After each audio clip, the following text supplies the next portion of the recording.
Hey everyone, welcome to the Member Lounge podcast. In this podcast, you learn how to grow your association membership. I'm your host Farhad Khan. I'm the CEO of Member Lounge. And if you don't know about us, Member Lounge is like a private LinkedIn platform for your members that automates your member engagement. And once again, this is a live recording of our podcast. If you're joining us live today, we're so excited to have you. We got so many questions from the audience already. But if you have any more questions during the episode, please submit them on Zoom chat. Okay, so with that, I want to introduce our co-host, Bruce Rosenthal. Bruce, do you want to say a few words about yourself? Sure, I'd be glad to. I've worked with associations for many years on staff and as a consultant, and I now help associations create sponsorship programs to increase revenue and member value. That's wonderful. And I'm so excited to have Rene Rodriguez today. Rene is the author of the best-selling book, Amplify Your Influence. I met Rene at a conference in Washington, D.C., I think earlier this year. I was so excited to hear the message that I had to share the same message to our audience as well. Rene, thank you so much for joining us. Can you start by telling us a bit about yourself? Well, thank you for having me here. Yeah, my background is in behavioral neuroscience, but more on the applied science. And so I've had the fortunate opportunity for the last 30 years to apply it in sales organizations, leadership, dynamics, change management, and some of the most difficult work environments in financial services to creating culture change, to increasing membership, to communicating an idea. So at the end of the day, my goal is to, if you use these methodologies, it makes it impossible for you to be misunderstood, and that's sort of the goal and the vision. That's fantastic. And by the way, if you know any of your colleagues in the audience who should be here, please send them the Zoom link so they can join the live recording as well. Alrighty. So Rene, as we go through the podcast episode, I think I have a few very key questions for you. So as a leader, most of the times we try to start by influencing our own team members first. As a leader, the managers, D-level, C-level, influencing them is very important. And then from there, we want to expand out to the whole membership and then our whole audience for the prospective membership. So if you can maybe talk about that a little, but just to start off, what do people get wrong about influence in general? Yeah, I think, well, there's a big question of influence versus manipulation. And it is in our human nature to want to influence behavior, and manipulation is something that happens all the time. People manipulate prices to get them to buy. Your association might offer a discount to get people to join. Those are price manipulation or marketing manipulators.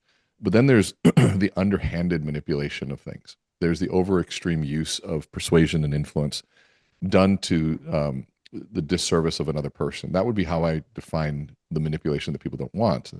It's done, it's the extreme use of these skill sets done at the expense of somebody else and done underhandedly. Influence, though, is about truly bringing a good idea to the surface and helping people see the possibility of one thing or another. And if you believe in what's good, I mean, we try to influence our children to stay away from drugs and alcohol, to do well in school, and to study hard, to be good human beings. We try to influence the people that work for us to fully engage in what's happening, influence members to join and to retain and stay on. So influence is happening every day. And when you realize that it is a science and it can be learned, it's not something you're born with. That's one of the biggest misnomers. Leaders are not born, they're made. Salespeople are not born, they're made. These are things that happen through training and skill development, practice, and mastery over time. And so the good news is that influence is a science and it can be learned. That's wonderful. So Rene, in your book, Amplify Your Influence, I think there were some key ideas. Do you want to share the key message? What do people get wrong and what should we do instead? Well, I think I look at the process of influence as sort of beginning from the inside out. I can teach you facial expressions, body language, sequencing, timing, voice inflection, structure of language. We can learn all that stuff, but a person doesn't know who they are and where they come from. I don't like teaching skill sets on what I would call an empty soul. And so for me, there's an internal discovery of who are you, what do you do, what makes you unique? Those three basic questions. And most people just answer those on a very routine basis. Hi, my name is Rene. I'm a keynote speaker. And what makes me unique is I like neuroscience. Okay. And that's sort of a bulleted list. And it's nothing inspiring about that. There's nothing, hi, I'm John, I'm a financial advisor, and I really care about my clients. Hi, I'm Bruce, and I do here and I do that, right? It's like, hi, I'm Farhad, and I do this, I do that. There's nothing that really inspires us. And so I guess another example might be, we could actually do a live demonstration of what that would look like and how we change that. And so since we just heard Bruce's example, hey Bruce, what do you do? Her name is Bruce, and I've been doing this for so long. I would say, Bruce, let's revamp. Do you remember what you said originally? Yes. So I said What did you say? I had been working with and for associations for many years, and I'm now helping associations create sponsorship programs to increase revenue and member value. What I love about that is that I can just tell by how long you've been doing it, your conviction in your voice, that there's so much more to that story. Would you agree in terms of why you do this? Yes. And so most people would want to say, how do I communicate all of that to a marketplace? And every single one of your members right now listening, they want to have a better introduction than here's what I do, here's why I do it, and here's what makes me unique. And so I'll give you an example. So Bruce, give me two things about you that really make you unique or that you're passionate about, things that you value. Like I'm empathetic, I work hard. Give me an example. Well, something even a little more substantive. So I recently wrote a book, Mastering Association Corporate Sponsorships, to pull Well, here, no, together hold what on, hold on. We're going to make Okay. it even simpler. It was simpler Okay. because the brain doesn't respond to all that yet. I just want you to give me two words: empathetic or value. Watch where we go, because we're going to go to that, because what you were about to tell us, we need, but just a little further down the line Okay. right now. If you remember, if you think about it from the brain perspective, the brain is first trying to assess: are you going to kill me? Am I safe with you? Right? That's what the brain does. And you ever met somebody, you tell them your name, you hear their name, you walk away, you go, what was their name? And they literally just told you. There's a critical period in the brain in the time of meeting someone in meetings that people they're not collecting knowledge. They're assessing safety. And not even physical safety. They're assessing psychological safety. And those times is what I tell people is, would you plant a seed in cement? We wouldn't. Like, what you were just about to go through is so ridiculously valuable. I want to save that seed until we till the soil for them to really hear your message. And that's what we're really talking about. So give me two words that make you unique, Bruce. Anything you want. Interested and empathetic. Empathetic. Okay, so let's just go with the word empathetic. Would you say that empathy is a part of your value system? Yes. Wonderful. So now we can use some science. If empathy is part of your value system, then we know that your values are formulated between the ages of 9 to 13. And so I want to know between that time period, because you didn't just decide to be empathetic recently. You've been empathetic most of your life. Is that correct? Yes. Yeah. So it's kind of built into who you are, literally built in, hardwired into you. So I want to know between the ages of 9 to 13, who was around and what happened for the world to sort of hardwire empathy into Bruce. And what's really cool is that once we know that you're not new with empathy. You've been doing empathy for a long time. So you've got your doctorate in empathy, but we need to know how that happened. So what I want you to think about is, I want you to think about when we think about 9 to 13, what happened, who was around. It triggers one of two types of stories. Either what we call a lighthouse story, meaning someone was in your life that was a true beacon of light for empathy. They shined the way and you followed them. They were the role model and you just decided to continue in their light. Or what a lot of us have, myself included, we have foghorns, people that were the warning sign. They were the opposite of empathy. They showed no empathy at all. And we felt the darkness of that. And we said, you know what? I don't want to be that. I want to bring light to where I had darkness. And so you became a lighthouse for empathy. So between your ages of 9 to 13, who comes to mind when it comes to the word empathy? And were they a lighthouse or a foghorn? Oh, good question. I would say a lighthouse. I would say, yeah, in that age range, probably my dad. He was in the insurance business, which was about helping people with their businesses, helping people with their life insurance. So I think that kind of, if I can think of anything at that young age, it was probably that sort of service and commitment to helping people. I love that. And if you notice how Bruce kind of lit up when he talked about his dad, right? You can you can tell that you're very fond of your dad, respect your dad. He's even smiling now as he brings it up. And what I tell people is, if you want to learn, listen to what people value when they speak. Listen to their facial expressions and pay attention to where they light up, because there's some sort of involuntary things that really tell you what's important to them. And so what I would say is, tell me a story about your father between the ages of 9 to 13 and how he was a lighthouse for you when it came to empathy. And I want you to get specific. I remember this one time, and try to get as specific as you can, and just simple story. Like, how did you know he was empathetic? I remember him going off in the evening to meet with clients. I mean, there were three kids in the house and my mom, and he'd hop in the car and go to evening appointments and sit in people's living rooms and talk to them about, insurance protection for their families and businesses. Do you remember any specific story, a specific time? Like how you knew that he did that?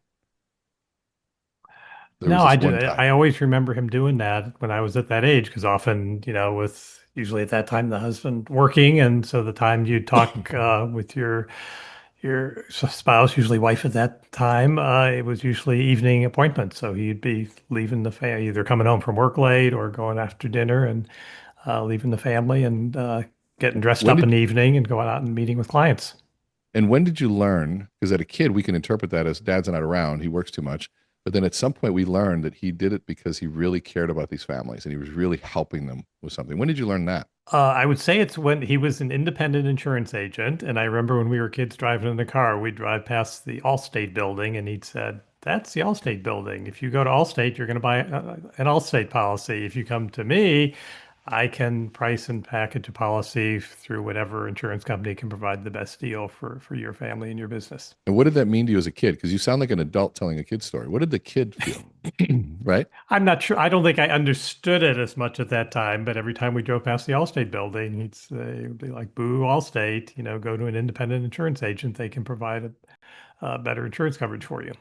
What you had was an understanding that he cared, though. How did you know that he Hmm. cared? Well, yeah, I did not see him as the absentee dad. He was around most of the time. He also was interested in improving himself to improve his clients. So I remember also probably in that age range, he was studying for his certification, certified life underwriter. We may have an association in the audience representing those folks.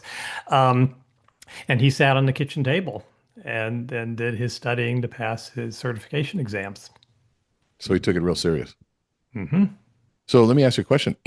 If I were to say, okay, so you watched your father willing to work tirelessly to help other people with a very important thing in their life, which is insurance. I tell people this insurance shows up to you, for you when no one else does, right? But you have to think about some of the most difficult times of your life and to think ahead and care enough to really communicate that. And let me guess, when it comes to your members, do you also see yourself showing up for them in those late nights when they're needed, making sure that their needs are taken care of, being that person when no one shows up, Bruce is probably going to be there for them? Yeah, I think in my previous roles on staff of associations and now working as a consultant to associations, yes, it's usually folks come to the staff of an association or to a consultant with But their what about your problems. approach? But what about your approach? How did you take it? Because now it seems like you've graduated towards a consulting role, but how do you take what you learned from dad to apply to what you do now? I think it's continuing on that path of they have a challenge. How can I help them find a solution? I'm just going to give me a little creative freedom from a time perspective. Somebody says, hey, introduce yourself and what do? You can say, I remember instead of saying, hi, my name is Bruce and this is what I do, like all those different pieces where the brain isn't really fully there. When you begin with story, it immediately engages the brain. They call it a cold start. And I'll explain to you a story in a minute in terms of what happens in the brain. But if you say, I remember as a kid growing up, my father sold insurance and he was always, usually at nighttime, he'd get the phone call and he'd have to leave and he'd have to go meet with these families and he'd sit with them at dinner and he'd have some of the most difficult conversations around the potential of really bad things happening. And the value of that was it was a difficult conversation, but he knew at the end of the day that if some of those tragedies would happen, that nobody would be around, but that insurance policy would always be there for them. And so my father had this amazing ability to help people see ahead of time what they didn't see for themselves. And I just remember how committed he was to be able to see what was going on, and he was always there. And I even remember driving by Allstate, and he'd say, if you go in there, you're going to have to buy that policy. But when you work with me, I get you have all these other options, and I get a chance to really listen to the customer. And the reason I share that with you is that, me as a consultant here for the associations, I also see my role as the same way. In my years and 45 years of doing this work, I see some of the challenges ahead of time that others don't. And my role is to help you foresee those challenges so that we can avoid them in the coming months and years. And so it's great to be here for you. And of course, I'm here to answer any questions. Now, all of a sudden, you framed yourself in this amazing place where you take your rich history, which kind of hit me as I was talking. I'm like, no, the way he's like his father as a consultant, you're here to help us see things before they happen.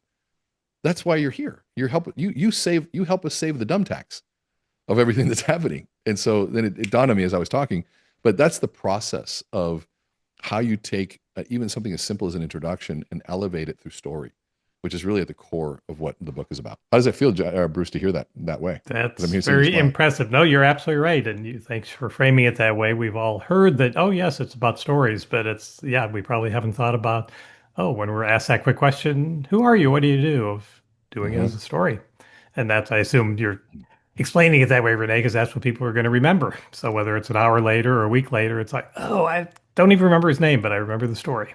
Well, there's that guy that shows up just like his dad. I mean, how cool, right? And what's interesting is the question we get caught up in question traps all the time, like who are you, what do you do, what makes you unique, and or introduce yourself. And even, I saw the first question, Renee, tell us about what you do. That's a question trap.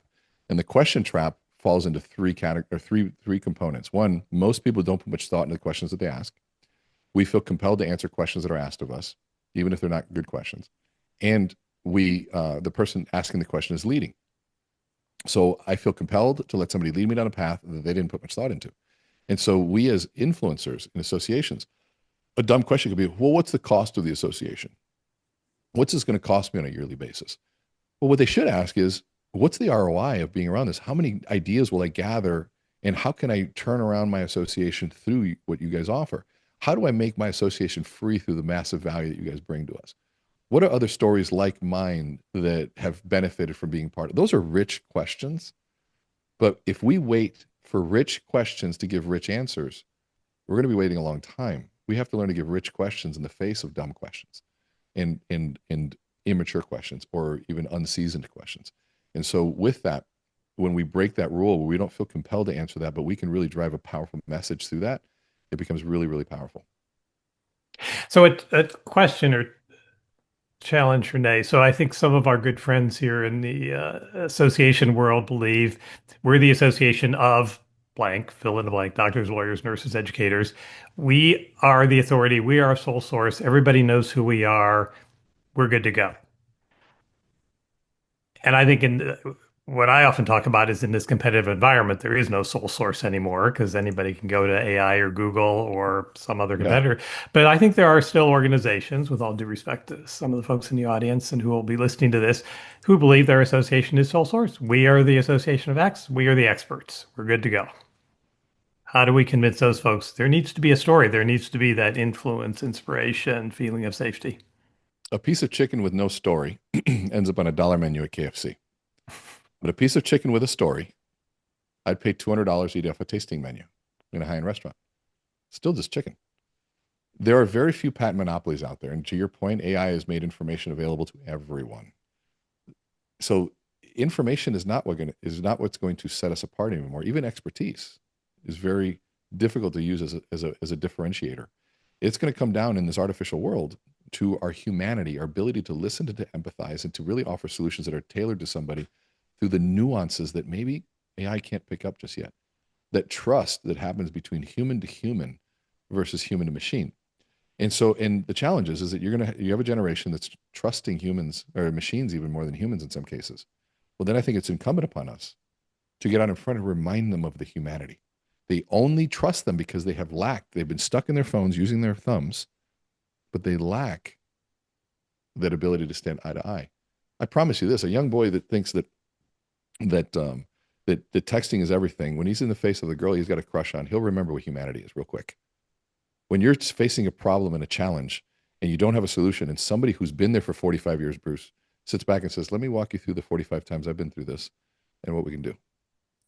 There's nothing more comforting than that human to human interaction. We should still be leveraging AI, but we need to leverage AI and AI needs to be led by leaders who remember that every single thing that we do has a human story, human spirit behind it. And to me, I love artificial intelligence, but there's so much more to it than that. And let's not forget the word artificial. It means to be invented by humans, not human. I mean, nobody wants artificial love, artificial empathy, artificial compassion, artificial wisdom.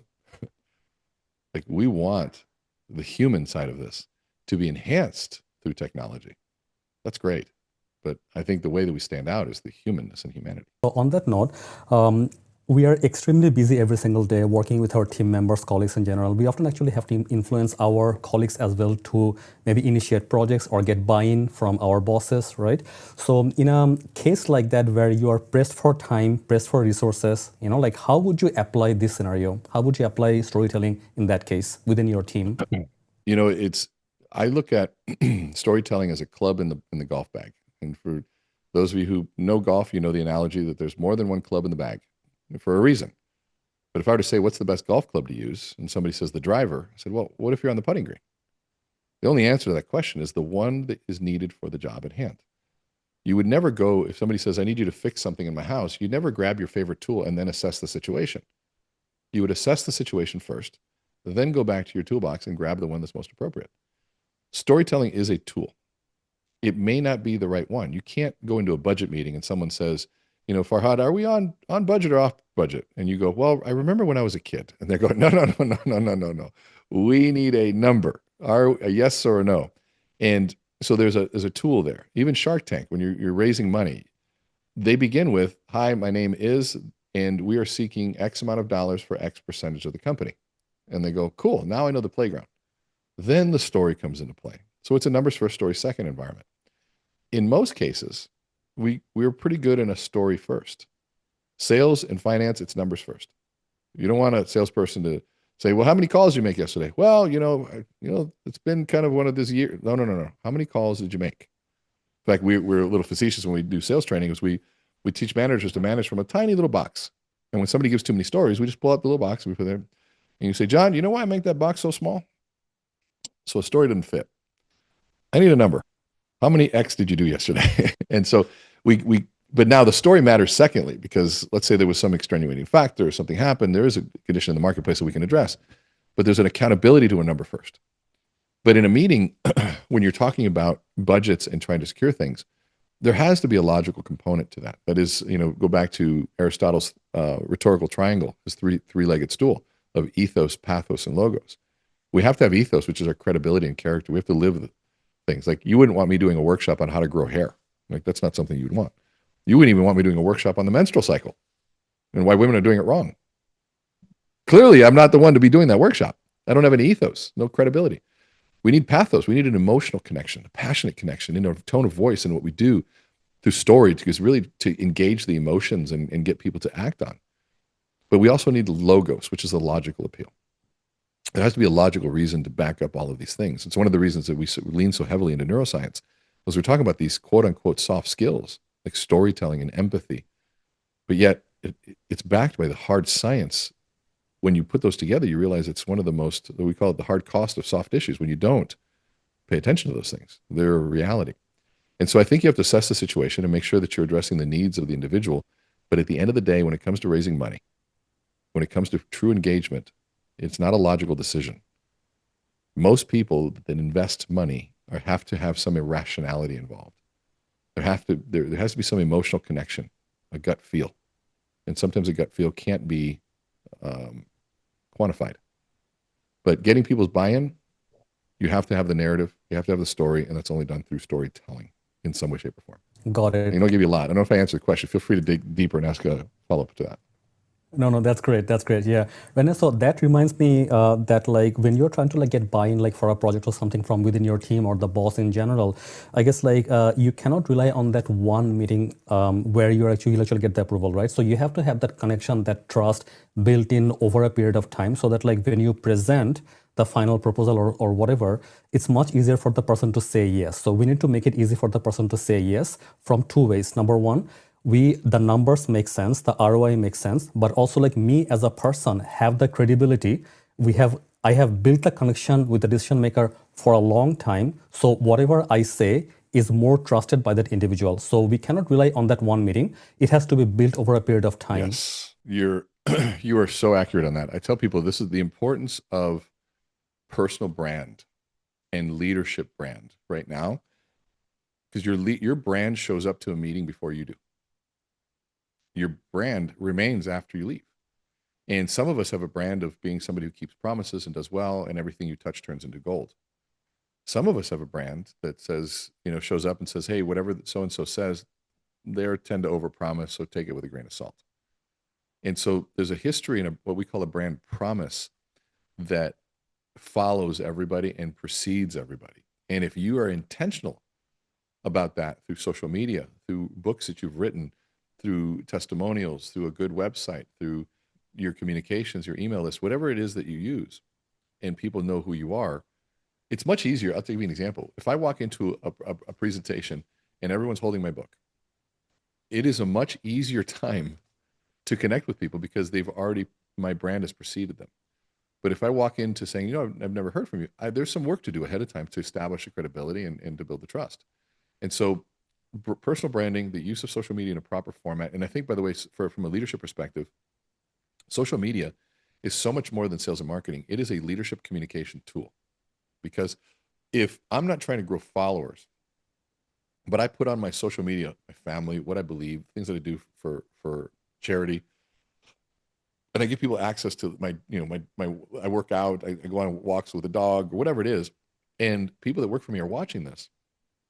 If they watch enough of it, they start believing that they know you. And when you show up, it's a continuation of a relationship that already existed.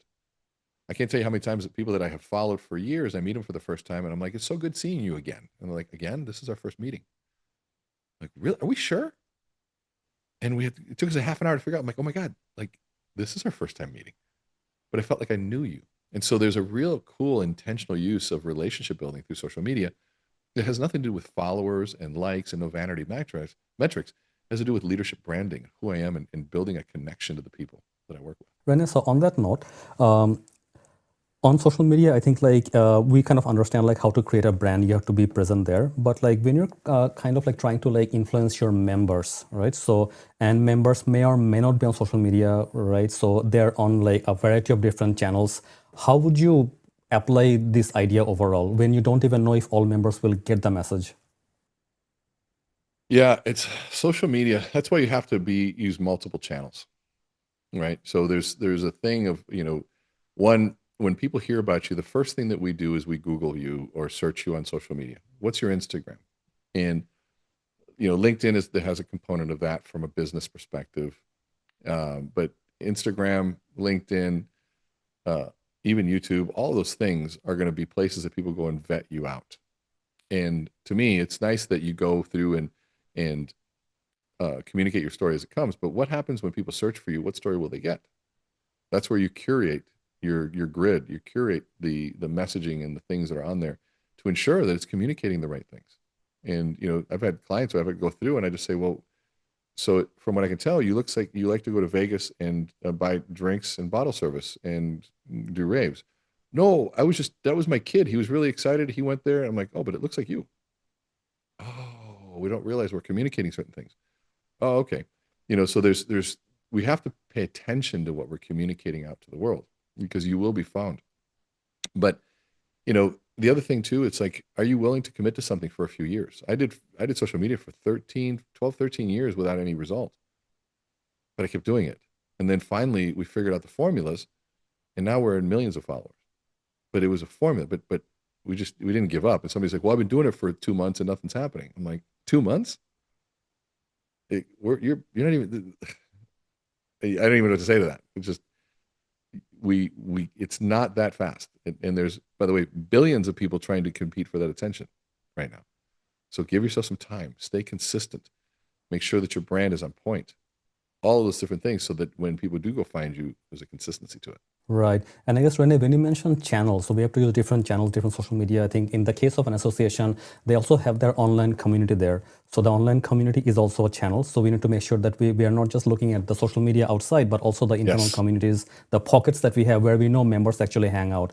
So the association staff have to have a good, meaningful presence there as well, telling their story. Yeah, and it sounds like, from what I understand what you guys do, what a great place to bring somebody. Like, what's the call to action on social media? Not to sell something, but if you build value within that community, come, hey, we do this. We're going to learn more about this here. Here's a free community. Come in. Lots of free resources. People will love a curated community, especially if it solves a real problem. Like, if you like baseball cards, you'll join a baseball card community. If you like Ford, 1965 Ford F1 Ford trucks, and there's a group for that, it's going to have members. In fact, the more niched it is, the more members it'll probably have, because there's so many people in the world. And it feels so paradoxical, but it's true. And so the more broad you are and the more diluted your message is, the harder it is to you to find people. So part of it's getting clear of what you believe, what you're about, and being okay not being for everyone. It's got to be for the right people. Another example of this, by the way, is in trade show strategy. And, people think volume and traffic is king. It's not. So the example I always gave is saying, let's use a giveaway at a trade show. Everybody gives things away. And this one group was giving away TVs, a free flat screen TV. And they were an ink toner company. They sold ink toner. I would sign up for a free TV. Maybe you guys would too, but I have no need for ink toner. So I would be an unqualified prospect signing up to win a free TV. But look at how many entries we get. Well, how many actually mattered? Your giveaway should be the filter. We're giving away five-year supply of ink toner. I wouldn't sign up for that. But if I was the purchasing department at a company, I would definitely sign up for that. And so the giveaway is what vetted it out.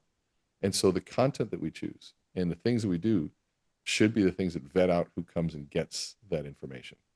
If there's a specific problem that you guys solve that's really just unique to these associations, then maybe you give away scripting in your association, in the community for this specific problem, and you'll attract people for that specific issue. Well, and this is where it flips the model with sponsorships, which for many decades have been the more people in the room, the more expensive the sponsorship.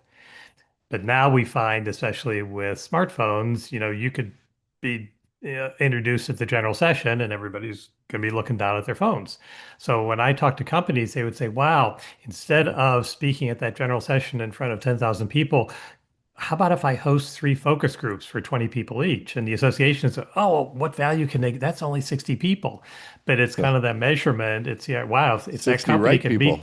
meet exactly the right people in the right place. And if that kind of play it down to, you meet them, you have some meetings, you have some contract proposals, you get one signed contract from 60 people.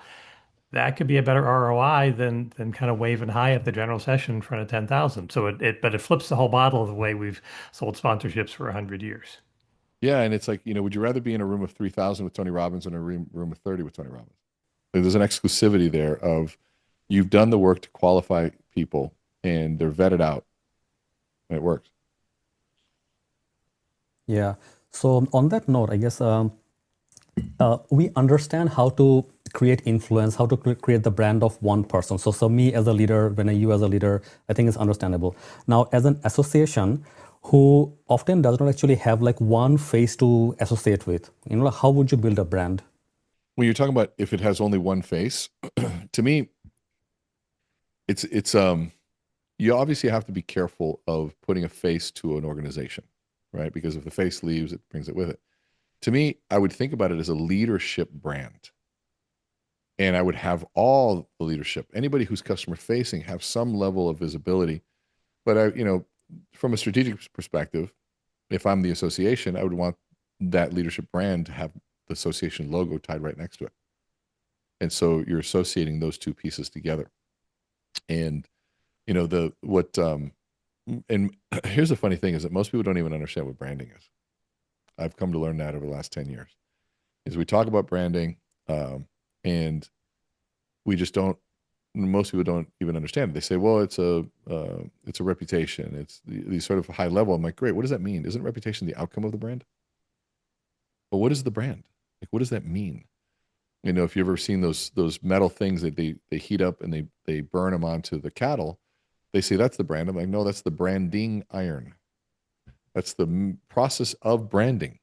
Well, what is branding? Oh, is it that little symbol at the end? No, that's the logo. Was that the brand? No, that's the logo. Well, what's the brand? The brand is the reason why you would allow that burned onto your skin.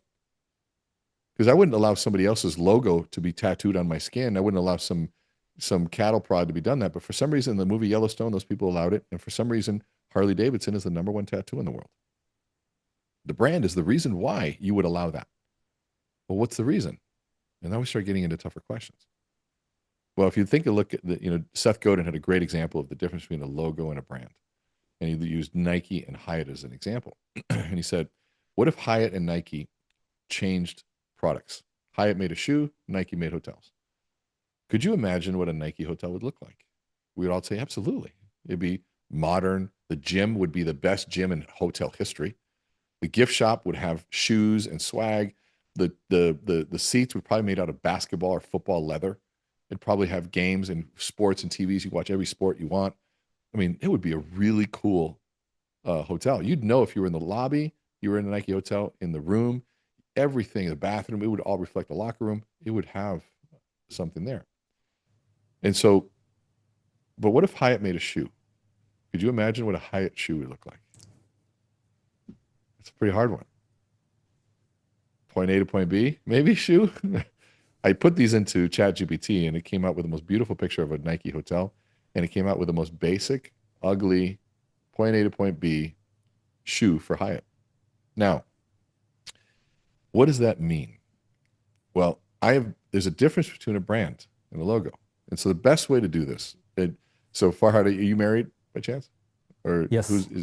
So Farhad, let's go back to this is the best way I've understood brands. Let's go back to your first date with your wife, and you knew that this was the girl of your dreams, and you wanted to be with her, and you wanted to see her again. So you muster up the courage to say, you know what, hey, I had a great time tonight. I would love to see you again. And she looks at you and plays it cool, and she says, you know what, Farhad, I'm not sure yet, but I'll let you know. She turns around and then turns back around and says, but if I were to see you again, it has to be under one condition. And she looks you up and down and she says, you have to promise me not to wear that shirt, because that shirt, that is an unfair advantage. She winks at you and she walks away. You see, he's feeling it now. How are you feeling every time you wear that shirt, Farhad? Like $1 million bucks? Normally. Feeling great, right? Sure, yeah. Does it have anything to do with the quality of the shirt? Probably not. Just the The perception. manufacturer? No. The manufacturer, the quality of the material. So none of the value propositions mattered in branding. What mattered were two things. One, an emotion that elicited in you, and a promise it made you. And this is where branding finally started understanding it. The emotion was confidence, but the promise was, if I wear this shirt, I can have the girl of my dreams. That's brand. Brand Jordan. When I was a kid, I'd wear a pair of Jordans. I thought I could run faster and jump higher. And so what was the brand promise of Jordan? If you wear these shoes, you could be like Mike. So if I wear these shoes, I can be like that guy flying through the air, winning the championships and looking graceful, winning the dunk contests. That's why Nike never did commercials about the quality of the leather or the science behind it. None of it. It was about this guy graceful in the air, being the best basketball player ever lived. And they would elicit that emotion, and it made us a promise. If you can do this, you'll be just like them. And so when you think about it, what's the brand of your association? What is it, if I join your association, what promise are you making me? And it has very little to do with the logical. Sometimes there's certain groups that you join us, you'll become a millionaire. I know some coaching groups that can make that promise. And they do it. And they can charge what they want. I know some associations that you join, and I don't know what I'm going to get here. And if they don't know what they're going to get, pretty soon they're going to look at that invoice and go, I can better spend that somewhere else. So the clearer we get on the brand promise, the emotion and the underlying promise, if I do this, I get this. Now we're getting clear. That's branding. And then, by the way, you attach a logo to that emotion, and then the sight of that emotion, that logo elicits the emotion and the trust that comes along with it. I'm going to give Hyatt a shout out here. You're in the middle of a foreign country. You don't know where you're going to stay. You don't recognize anybody. You don't feel safe. You see hostels. You see places that you don't understand. And all of a sudden, in the distance, you see a Hyatt logo. Where are you staying? You're staying at the Hyatt because you know the promise is that's a safe hotel. I'll be safe. There's a process, procedure to it. They have a reputation to uphold. They cannot afford danger. And so there is a brand promise there. It may not be one of glam and glitz, but it is reliable. That makes sense? Absolutely, Rene. With that, I want to share a very quick story.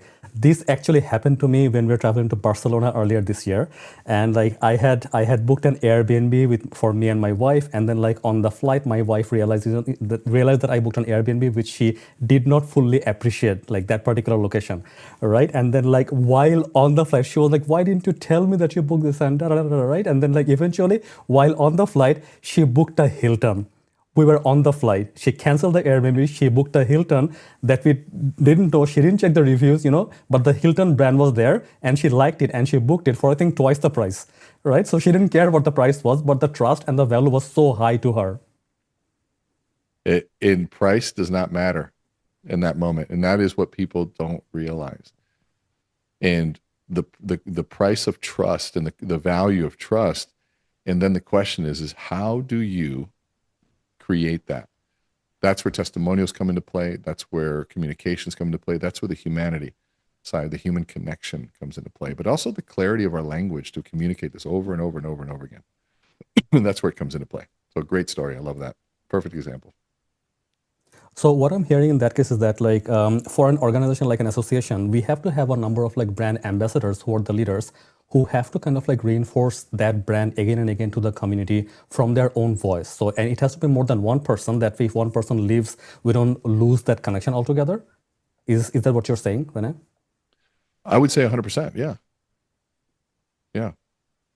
And when we think about it from that perspective, your community becomes your brand ambassador. Because when you get into like story branding, Donald Miller, the more you can make the customer the hero, the more they're going to shout your name from the rooftops. Look what they did for me. And that is where it really takes on a really fun virality, if you will. How do you, Renee, infuse that brand and that promise internally? So you can have a great CEO, whether it's 5 staff or 5,000 staff. How do you get the organization to be behind that? Great question. So a couple years ago, I took a Ritz-Carlton cruise. We're going to take a cruise, and I wanted to do a really nice one because I'd always heard about Ritz, and I wanted a story from it, and so we did it. And you got 3 concierges, you got a butler, like every single person was perfect. Perfect. And I remember talking to our concierge. He came to lunch, and I looked at him, I said, I have a question. How is it that every single staff member here is so good, is so trained, and just literally perfect? And he said, our motto is simple here, Renee, Mr. Rodriguez. We are ladies and gentlemen serving ladies and gentlemen. Our quarters are the exact same as yours, just located below you. We all serve each other. We get our bed made 3 times a day. We have food made just like you. We are treated with the same level of respect that you are. And so it becomes very easy for us to deliver that back to you. Four Seasons said the same thing. When you build a Four Seasons in Exuma, they built 2 of them. One was customer facing. They built a replica right behind it where the staff stayed. And when you get that service from your organization, that's what you're going to give the customer. And so when you talk about the value of culture, if you want high service, you need to give internal service first, because whatever you give internally will be given externally. And be careful about how cliche that sounds, because it's so cliche you won't listen to it. But if your people aren't happy, if they aren't satisfied at work, if they aren't finding ways to find fulfillment, then how are you going to expect them to give that to their customer? It just doesn't work that way. And the people that do, those are unicorns, but those people that are able to do it, even in the face of poor leadership, they're going to leave you anyways to find a better leader. It accounts for itself, always. So internal customer service. So now, like, if we bring AI to the picture, like how can we use AI to kind of like create our like brand story and all the storytelling all together and not sound fake in general? Plus, there are deepfakes as well right now. So what are your thoughts? Easy. A prompt. Tell AI to act as a brand narrator, a brand strategist, and interview me to help me understand my brand story. And go through the process and answer the questions. And then ask it. This is what we do. But I spent over 7 figures on copywriters over the last 8 years to help really understand the process. And we trained our AI to ask the right questions. But when you can have AI interview you and then spit back what your brand identity should be and brand message, it's a pretty powerful piece because you'll come away with language you never knew that you needed. So ask Rene, AI. can you give us an example of a prompt you would use for that? Yeah, I actually have a GPT that I use for this, but I would say so what I tell people is a mindset to AI. There's a mindset. You have to understand that this AI is smarter than you, smarter than me, smarter than all of us combined. Imagine like the smartest human is going to have a very high IQ, 150, 160. But what if you had an IQ of 1 million? Like what would you ask? And it's passed the bar exam. It's passed the operational MBA exam. It's passed the medical exam. It speaks every language, can write any code. It's read most books, if not all. It scours the internet for every bit of information instantly. So the limit really comes down to the limit of our thinking. And so I pretend that it's somebody that I hired that works for me. I'm very polite, right? Just in case it does take over the world, it'll remember me as being polite. And so I ask it to act. I said, I need you to act as a brand strategist and copywriter. And I need you to help me understand my brand ethos, my brand story. Can you interview me? And then you go through and you go through and you answer the questions. It will interview you. And then at the end, you ask for an output. Can you create a story of who we are? Or what if we did that for our association? What if you interviewed all of the major stakeholders and customers, your ideal customers, and why do you join here? What makes it special? What's going on? And you input all that into AI and say, can you turn this into a brand message? How should we communicate this? What are some scripts and some taglines and some phrases? Like we used AI to come up with, Rene, what do you do? I make it impossible for you to be misunderstood. And then I added impossible for you to be ignored and misunderstood or misunderstood. Depends on the audience. Like that, God, you know how long it took me over 30 years to get to that one phrase. And it's so fun. I was like, that's exactly, Rene makes it impossible to be misunderstood. Why? Because our communication processes and skills and methodology based on science are so powerful that we know how to communicate and we know how to capture attention. Now, that's also a vision. But I would ask AI saying, help me create this. You might even say, if you don't know what to say, if you were to advise me on how to build a brand, what question should I ask you? Oh, you should be asking me this, this, and that. Great questions. Can you answer them for me? And so then now you're saying, knowing what you know, what should I be doing? I mean, it's one of the best examples. I was watching this brilliant debater, and a person came up and said, if you were coming to debate against yourself, and you were to train me on how to beat you, what questions and what advice would you give me? I mean, what a great opportunity for rich discussion.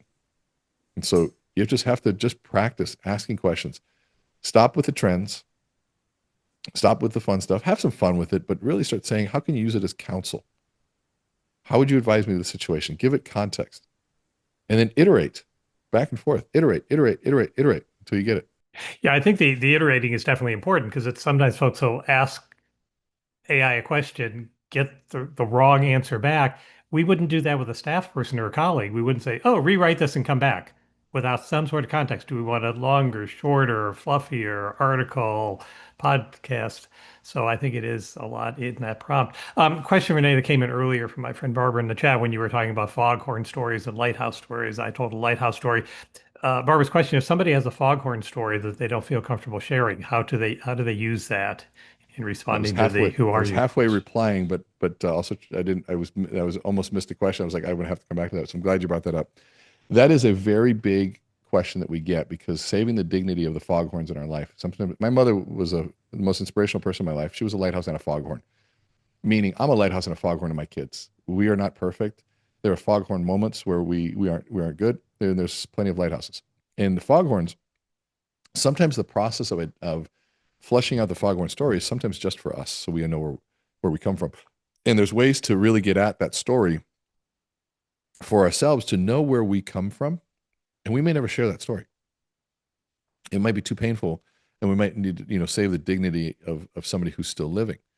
But it might be a story we share one-on-one in a really important manner. We can also tone down the messages. Like, if you were abused or something like that, you might say, I had a rough childhood. My parents didn't always, know exactly how to parent this. But just like a lot of parents, they did the best that they could. And so that might be the only level that you need to go on that. But what you're communicating is your conviction in your message, and you're utilizing an ounce of that story to do so. I want you to think about those powerful stories as being like concentrate, like juice from concentrate, but get the concentrate. You don't need much of it to achieve a lot. And sometimes if you share too much, it's too heavy.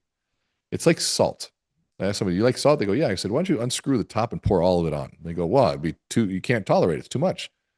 I'm like, well, that's what too much story would be, too much detail. Well, so then why use it at all? They go, well, it would be bland and boring. I go, that's what happens when there's not enough story. It's bland and boring. We don't pay attention. So over time and through sense of judgment, you learn to salt it up. And you learn to just add just enough to do it. And when you get really good in body language and sequencing, props and everything, you start learning to cook with garlic and onions and how to make them sweat. Like there's so many cool things you get to do through storytelling. And that's why a cinematographer is so powerful, because they teach you these little things and that they've learned just through practice. But yeah, and the answer to that is, how much story should you share? It's an annoying answer, but as much as necessary, but as little as possible. Yeah. So I guess like in the next couple of months and years, like all our jobs will completely be revamped. Like the descriptions will change with AI, and we have to kind of like stay relevant, like in the middle of all of that. So Renee, so do you have any fundamental principles that organizations can do, like so that like we can stay relevant, and then like we're not just like following like gimmicks and trends here and there, but we're following fundamental principles? Somebody once said using AI is like cheating. And I said, well, how'd you get here? And they go, I drove. I said, you know what? You weren't meant to drive, you cheater. Yeah. And so here's the thing. Of course, there are risks, and of course, there are ethical issues that we're going to be facing. And some people are saying, within the next 10 years that all basic jobs are going to be moved to AI. I get that. And I do have that same concern. So there's two things I can do with it. I can sit and wait for that to happen, or I can dive in and learn as much as I can. I can be part of the process of bringing a humanity to this. And I still think, at least in my lifetime, that human intelligence plus artificial intelligence, which by the way, AI is not new. It's been around for a long time. If you watch Netflix, AI was determining your likes, and algorithms is in artificial intelligence. We just have access to it, a portion of it. And so my guess is that you have to understand it for sure. You have to get close to it. Don't be afraid. And then what if you were to say, okay, just like a gun can be used to murder somebody, a gun can also be used to save a life and to harvest food for a family. AI is the same thing. It's power. So why not you pick up the reins and show us what good can be done with it? That's what I would say. That's wonderful. I feel an obligation to do so. Oh, totally, totally. And I actually say this all the time, that like when you're starting your AI journey, it should start at the personal level first. Like as a leader, as an individual, you have to understand how AI works. And unless you start using it every single day, you will not have that understanding in order to promote it to your team and to your members. So you need to start using like individually as a person at first, and then you will know how to do more. Yep, I agree. So Rene, with that, we're going to like switch over to some audience questions that we received from before when they signed up. So the first question is from Robert Morwozinski. I think I'm butchering your last name, so I'll call you Robert. So Robert was asking how to separate myself from others doing similar webinars as an association. When you say similar webinars, what do you mean? Robert isn't probably here, but I think say like there are multiple associations, and then like they're doing a webinar where other people could actually do similar webinars as well. So how would you differentiate that one brand, that one voice, probably? There's a great tattoo that shows a picture of a guy in the tattoo artist is painting a dragon on the guy's back.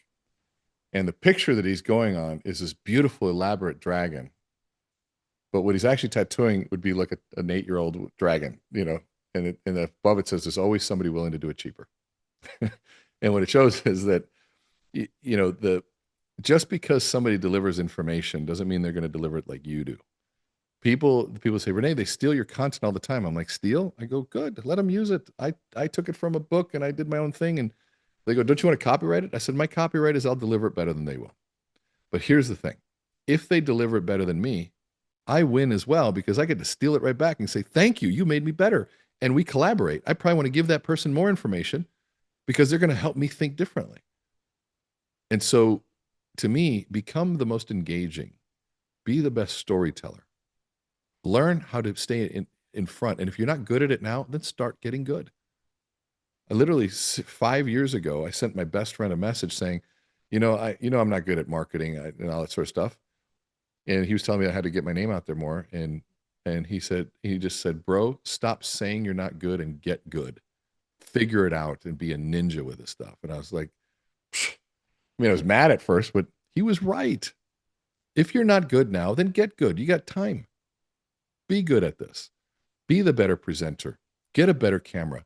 Get a better microphone. Learn how to use your microphone so that it doesn't sound like you're in a hollow cave, so that it actually sounds rich and clear. Put lighting on your face. Understand what 3-point lighting is if you're doing webinars. Learn how to use visuals and images so that we can, make things happen and all that sort of stuff, right? So we used to, this is just warming up, right? Learn how to take advantage of this stuff and make it fun so that people are, paying attention to little things like this, right? Those are ways that you can stand out and people will remember these little details. And so for me, there's a lot of speakers out there, a lot of authors, but very few will do the things that I just did. That's wonderful. So yeah, and if you can show them, if you can actually show them how to make money, there you go. You'll stand out. I love that. I love that. Yeah. So you're drowning in money now. That is so yeah. cool. For those that are listening to auditory, we just had the screen come to life with money dropping everywhere and a light bulb going off. Yeah. All right.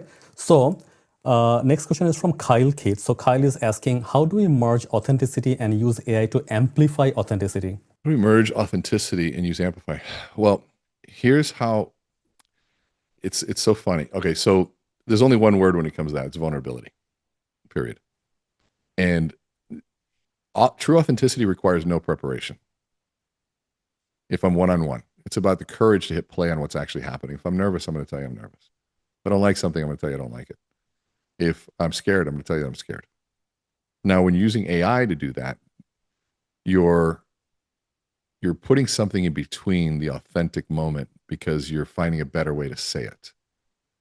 I'm not saying don't do it. What I'm saying is speak authentically in it. Help it become more descriptive. Help you become more descriptive. But I would say make sure that it represents the essence of what you're saying. That's what I would say. Right. Yeah, and actually that happened to me as well. So at one point I was trying to kind of like create like a whole email newsletters through AI. So I would give ChatGPT and it will remove my entire voice altogether. The story was lost, my voice was lost, my tone was lost. So then what I started doing is that like I started like writing the whole email myself first with the story and the tone and everything in there, and told AI just to improve it a little or like find out like what did I miss and can you add anything to it. I think like that kind of like helped me amplify my voice through AI. Yeah, help me think this through. What's the best way to do this? Is there a story that I can share? And then sometimes you just say, hey, I used AI to help me really come up with this, just by mentioning it too. It's authentic. I went into ChatGPT and really asked this really tough question. This is what it came up with. And then I become the liaison between AI and you. But we all know when somebody just copied and pasted something from AI. You ever seen those posts that people forget to take the prompt out? At the end, it says, is there anything else you'd like me to write? Would you like me to go deeper? Like, oops. I literally went to the gym this morning. I put on a new sweater. And I was so proud to wear it. My trainer goes, is this new? I'm like, yeah, how'd you know? He goes, because it had the XL on it right here. I had to rip off the sticker. we forget little details. That's great. Yeah. So Rene, so what will be your key takeaway for the audience today? I think that, my inclination, I did the commencement speech at the University of Iowa.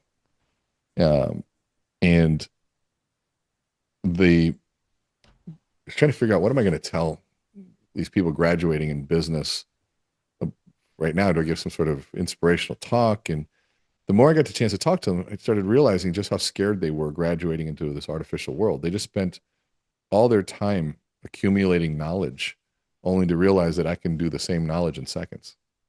Like, how are they really going to stand out? And I think all of you listening are in a competitive environment. There are choices of associations in what we call a halo market too. It may not be It's a choice of budget. I can spend it on the association, or I can upgrade our computer system, or I could, fix our website. So there's a choice between how I spend budget. So you're in a competition of budget. And so the question is how are you going to stand out in this world? And so for me, one, please learn how to tell your story, because your story will not be on the dollar menu. Your story will stand on its own. It's a fingerprint. It's unique to you.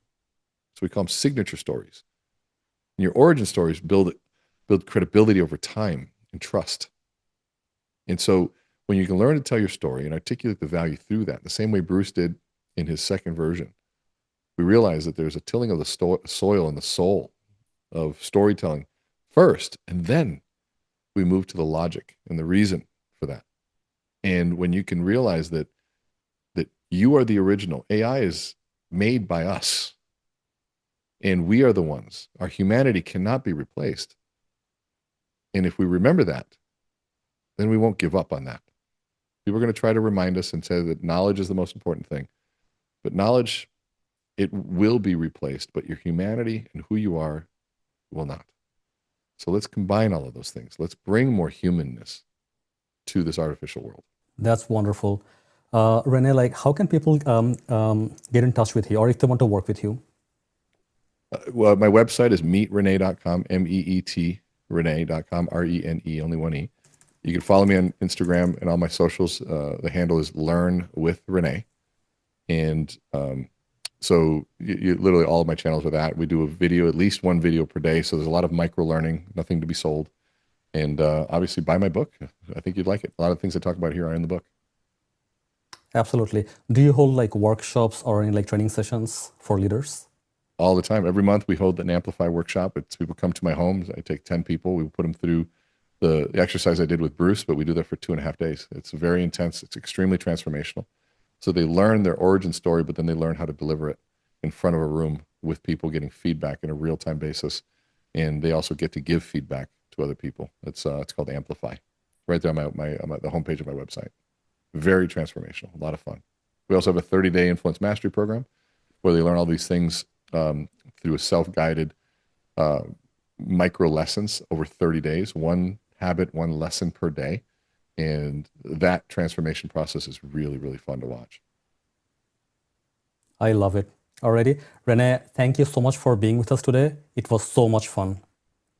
Thank you. Thank you both. I appreciate it. Thanks, Rene. Take care. Alrighty. Bruce, do you have any takeaways? Yeah, this was great. Really, I was thinking, but both in the context of individuals and some of the programs Rene was just mentioning, but also just organizationally, thinking about organizations or associations differently. And yeah, that the brand is not necessarily the same as it might have been 10, 20 years ago as the association of XYZ, but that we need to go out there and reinforce that brand and the brand promise behind it. Love that. Absolutely. Alrighty. So with that, we're going to wrap up for today. So this an amazing episode, and my key takeaway from today would be your storytelling is very, very important. So people actually connect with your story with an emotion. So as quickly as you can bring that emotion to that person, the sooner your story will start making impact. And also at the same time, while you're doing that, the example of salt and pepper, the right amount of salt and pepper, right amount of story on your story and your message altogether makes it exciting. If you do too much, you're going to kind of ruin the entire menu. And once again, the same applies to AI as well. The right amount of salt and pepper, right amount of AI will actually make your brand shine, or it might kill it as well. So with that, we wish you all the best with your membership journey. We hold webinars and podcasts every month. Do sign up on our website. Our website is memberlounge.app. Again, memberlounge, all one word, .app. Alrighty, I'll see you again on the next episode. Bye for now.